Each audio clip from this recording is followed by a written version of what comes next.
বাবার অবশ্যই অন্য আছে। যখন আমি ওনার হাতে পায়ে ধরছি যে আমার বাচ্চাটা আমার থেকে নিয়েন না, উনি যখন খরচ দিবে না বলছে, আমি বলছি যে তাহলে বাচ্চাটা আমাকে নিদাবি করে দিয়ে দেন, উনি সেটাও দিবেন না। ওনার আশা ছিল যে বাচ্চা আমি এখানে আমার সম্পূর্ণ খরচ দিয়ে আমি পালবো, 7 বছর পরে উনি বাচ্চা নিয়ে যাবেন। উনি এটা যদি বলতো তাহলে উনি রাজি ছিল যে বাচ্চা আমার কাছে থাকবে, কিন্তু উনি খরচও দিবেন না। উনি তারপর আমি বাচ্চা পালে দিলে 7 বছর পরে উনি বাচ্চা নিয়ে যাবেন। তখন আমি ওনাকে বলছি যে তাহলে বাচ্চাটা আমাকে আপনার খরচ দিতে হবে না, বাচ্চাটা আমাকে নিদাবি করে দিয়ে দেন। উনি তাও দেন নাই আমাকে বাচ্চা। তো সম্পূর্ণ ওনার আগে দোষ ছিল এখানে। যখন আমি ওনার পায়ে পর্যন্ত বসছি যে আমার বাচ্চাটা আমার কাছে দেন, আপনি কিছু খরচ দেন, আমি কিছু দিব। উনি যদি ওই দিন আমার বাচ্চা দিয়ে যেত, আমার বাচ্চা না নিত, উনি নিয়ে গেছে ওই দিন ভালো কথা। উনি বলে গেছে এখানে যে আমাদের এখানে চেয়ারম্যান মেম্বার ছিল, কিছু লোক ছিল, সবার সামনে উনি বলে গেছেন যে বাচ্চা ওনার কাছেও থাকবে আমার কাছেও থাকবে, কিন্তু উনি ওনার কথা রাখেন নাই। জি, উনি তখন স্বীকার করছে যে উনি বাচ্চা আনেন নাই। উনি তারপরেও বারবার উনি বলছে যে একবার বলছে উনি বাচ্চা নাকি মেরে বস্তার মধ্যে করে উনি নাকি এই যে সোনাপুর চৌরাস্তার মধ্যে ফালাই দিয়ে আসছে। একটি শিশু সন্তানকে 3.5 বছরের শিশু সন্তানকে মেরে ঘরের মেঝেতে মাটি চাপা দিয়ে রেখেছিল। সত্য কখনো চাপা থাকে না। 3 দিন পরে যখন ঘরের ভিতর থেকে দুর্গন্ধ ছড়ায়, তখন আশেপাশের মানুষ সেই গন্ধ টের পেয়ে পুলিশকে খবর দেয়। সেই খবরের ভিত্তিতেই সেই ঘরের মেঝে খুঁড়ে সেই সন্তানকে উদ্ধার করে। এই আমাদের ক্যামেরার সামনে যাকে দেখছেন, সে হলো অরিজিনাল মা, আপন মা। সেই মাকে ছেড়ে তার স্বামী আরেকটি বিয়ে করেছিল। সেই ঘরে সৎমা তাকে আর বেশি দিন থাকতে দিল না। ছোট্ট মাসুম শিশুটির কি অপরাধ ছিল? তো দর্শক, আমরা শুনবো সেই তার আসল মা কাছ থেকেই, আহমেদের মার কাছ থেকে, যে জন্ম দিয়েছিলেন কিন্তু তার কাছে রাখতে পারেননি। কি কারণে? চলুন আমরা তার আহমেদের মার কাছেই যাই। আসসালামু আলাইকুম। আপু ভালো আছেন? আচ্ছা আপু, আমরা ইতিমধ্যে একটি ঘটনা ভাইরাল হয়েছে এবং দেশ বিদেশে সমালোচিত হয়েছে যে আহমেদ তো আপনার ছেলে। সেই আহমেদকে আপনি কেন রাখতে পারেননি? সেই আহমেদের বয়স তো 3.5 বছর। তার বাবা আমার কাছে রাখেনি, জোর করে আমার থেকে নিয়ে গেছে আমার 2.5 বছরের শিশুকে। তা আমরা যতটুকু জানি যে একটা সন্তান 12 বছর না হলে বাবার নিতে পারে না। তা আপনার কাছ থেকে কিভাবে নিয়েছিল? আপনি কোনো আইন শৃঙ্খলা বাহিনীর কাছে কি গিয়েছিলেন কিনা? জি না, আমার আর্থিক সমস্যার জন্য আমি আইনের আশ্রয় নিতে পারিনি। আইনের আশ্রয় নিতে পারেননি। এই যে শিশু সন্তানটি যে মারা গেল, আপনি কখন খবর পেলেন? ও মারা গেছে শুক্রবার রাতে, আমি খবর হয়েছি রবিবার সকালবেলা। তো এই যে 2 দিন পরে কার কাছ থেকে জানলেন যে আপনার সন্তানটি পৃথিবীতে নেই? যখন উনি বলছিল যে বাচ্চা নিয়ে আসছে, বাচ্চা হারাই গেছে, তখন পাশের এক বাড়ি থেকে উনি শুই না, তারপর আমাদের আত্মীয় হয়, উনি জানাইছে যে আমার বাচ্চাকে নাকি পাওয়া যাচ্ছে না। মানে উনিটা কি আপনার হাজবেন্ড? জি না, আমার কাকিমা। আচ্ছা, আপনার কাকিমার মাধ্যমে আপনি শুনতে পারছেন। তারপর আপনি গিয়ে কি অবস্থায় দেখলেন?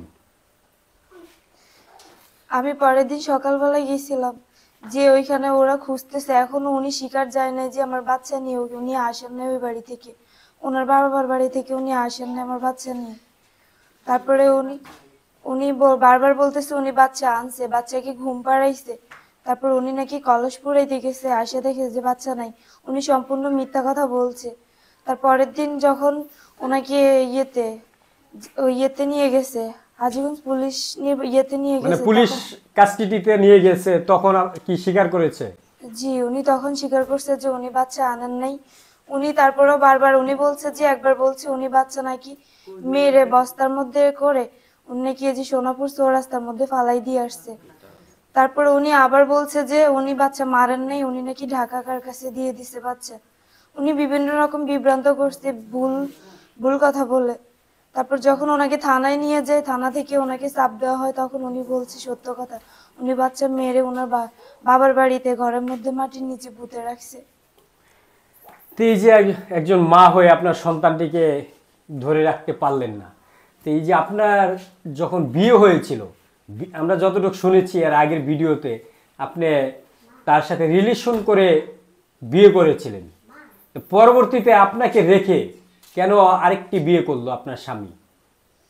আমি ওনাকে আমার পরিবার ওই বাড়িতে কিছু সমস্যা হয়েছিল আমার জালের সাথে, তখন আমি ওনাকে বলছি যে আমাকে আলাদা করে দেন, আমি আমার সন্তানকে নিয়ে আলাদা খাবো।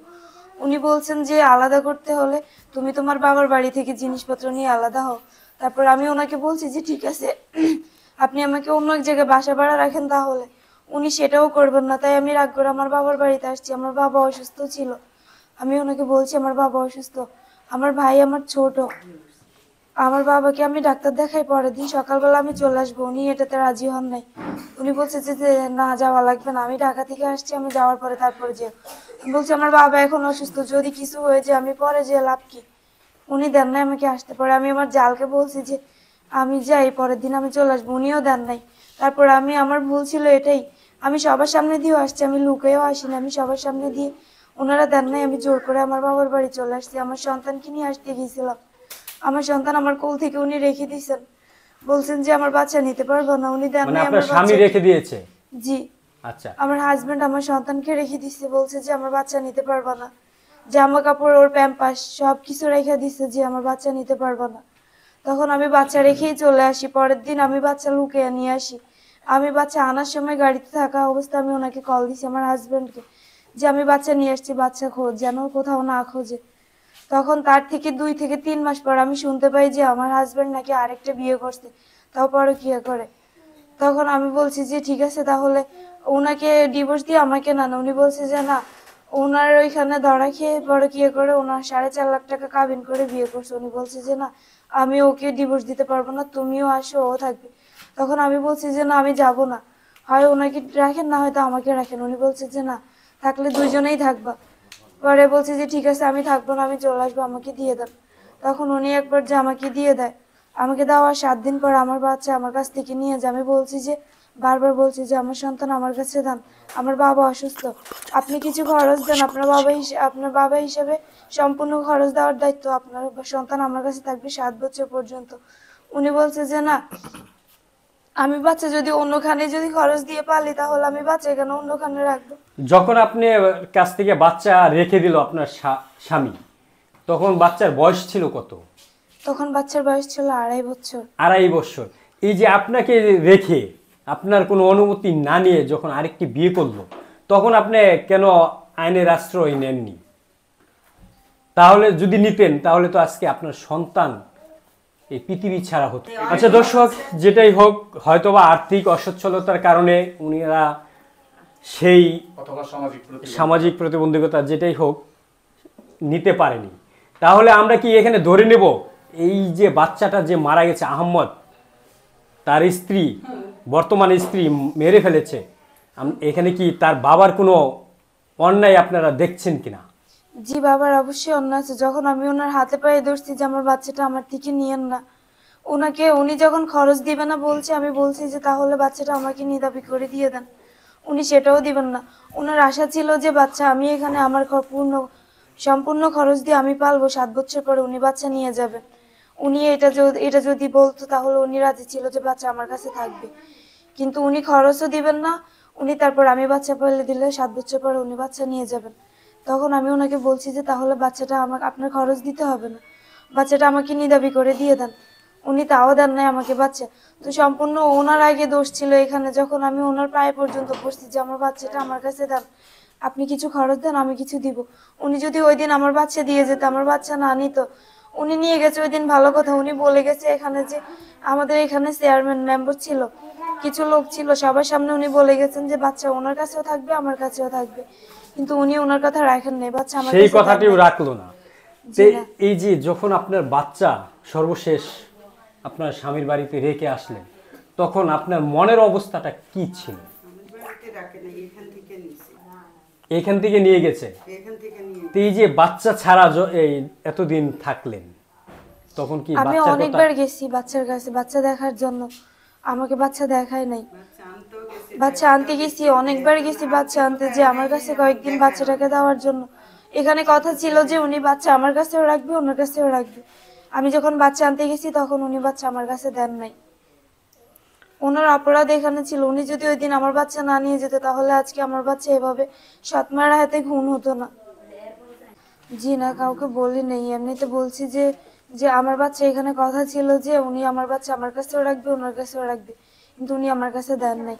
পরে বিভিন্ন ধরনের বিভিন্ন কথা বলছে সবাই, যে যে চলে গেছে এখন আবার এত দরদ, এত দরদ কিসের, আবার আনার জন্য এত আগ্রহ কিসের, বিভিন্ন রকম কথা বলছে। আচ্ছা, এই যে যখন আপনি কি আহমদের লাশ দেখেছেন? জি না। আপনি দেখতে পারেননি কেন? জি না, আমাকে দেখায়নি। আজকে তো তার জানাজা হয়েছে, আজকে কি গিয়েছিলেন তাদের বাড়িতে? কালকে রাতে গেছিলাম, এই যে রামগঞ্জ থানায় গেছিলাম, ওরা আমাদেরকে থানার ভিতরে ঢুকতে দেন নাই। তাহলে এই যে তার বাবার বিরুদ্ধে আপনাদের কোনো অভিযোগ আছে কিনা? আপনি বলেন। তার বাবা যদি আমার 2.5 বছরের সন্তান যদি আমার বুক থেকে না নিয়ে যেত তাহলে আজকে আমার সন্তান এভাবে পৃথিবী ছেড়ে যেত না, সৎ মায়ের হাতে খুন হতো না। ওর বাবার, আমার হাজবেন্ডের অবশ্যই দোষ আছে এখানে। তে উনি আমার বাচ্চা, আপনারা কোনো আইনগত ব্যবস্থা এটা নেবেন কিনা, যেহেতু আপনার গর্ভের সন্তান আরেকজন জি মহিলা? আমরা আমি গেছিলাম কালকে থানায়, যে আমি ওনার বিরুদ্ধে মামলা করতে চাই, কিন্তু আমাকে থানার মধ্যে ঢুকতে দেন নাই। আপনাকে থানার ভিতরে ঢুকতে দেয়নি? ওইখানে পুলিশ কাস্টডি থেকে ওইখান থেকে আমাদেরকে ঢুকতে দেয় নাই থানার ভিতরে। আপনার হাজবেন্ডের নাম মেনশন করে বলবেন। আপনার হাজবেন্ডের নাম কি? শাহমিরান, হাফেজ মোহাম্মদ শাহমিরান। উনি একজন হাফেজ হয়ে, দর্শক, একজন হাফেজ হয়ে ওনার সাথে রিলেশন করে বিয়ে করলেন, একদম কম বয়সে বিয়ে করলেন। সেই ঘরে একটি ফুটফুটে সুন্দর, আমরা ছবিটা স্ক্রিনে দিয়ে দেব, এত সুন্দর একটি সন্তান রেখে কিভাবে আরেকটি জায়গায় গিয়ে পরকীয়া করে আরেকটি বিয়ে করে এই সন্তানটিকে পৃথিবী থেকে বিদায় করে দিলেন। আমরা কি ধরে নিতে পারি না এখানে তার বাবারও অন্যায় ছিল? যদি সে এই কাজটি না করত তাহলে হয়তোবা এই আহমেদ আরও এই পৃথিবীতে বেঁচে থাকতো। তো দর্শক, এই বিচারটা আপনাদের কাছে রেখে আমরা এখান থেকে বিদায় নেব, অন্য কোনো প্রতিবেদন দেখার আমন্ত্রণ জানিয়ে। তাই বোন, আপনাদের আর কিছু বলার আছে কিনা আমাদের দর্শকদের উদ্দেশ্যে?